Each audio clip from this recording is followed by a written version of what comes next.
يقول أحدهم: أحب الليل للقاء ربي وأكره النهار لملاقاة الناس. اشترى أبو عبد الله النباجي جارية سوداء للخدمة، فقال لها: قد اشتريتك. فضحكت فحسبها مجنونة، فقال: أمجنونة أنت؟ فقالت: سبحان من يعلم خفيات القلوب، ما بمجنونة أنا. ثم قالت: هل تقرأ شيئا من القرآن؟ قال: نعم. فقالت: اقرأ علي. فقرأ عليها: بسم الله الرحمن الرحيم. فشهقت شهقة وقالت: يا الله، هذه لذة الخبر، فكيف لذة النظر؟ فلما جن الليل وضع فراشا للنوم، فقالت له: أما تستحي من مولاك أنه لا ينام وأنت تنام؟ ثم أنشدت: عجبا للمحب كيف ينام جوف الليل وقلبه مستهام. إن قلبي وقلب من كان مثلي طائران إلى مليك الأنام. فأرض مولاك إن أردت نجاة وتجافى عن اتباع الحرام.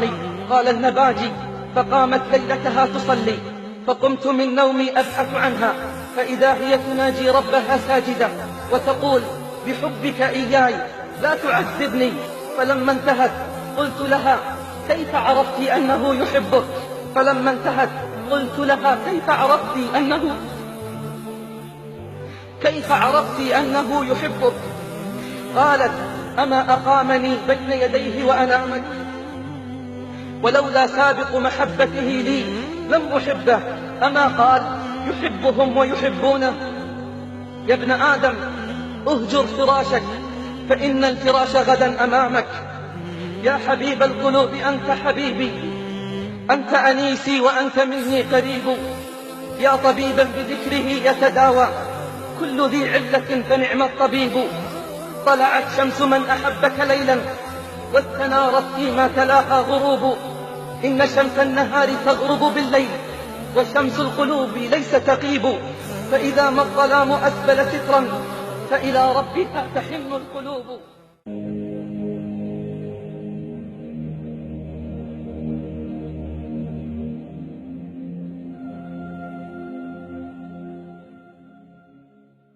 قل هذه سبيلي أدعو إلى الله على بصيرة أنا ومن اتبعني وسبحان الله وما أنا من المشركين.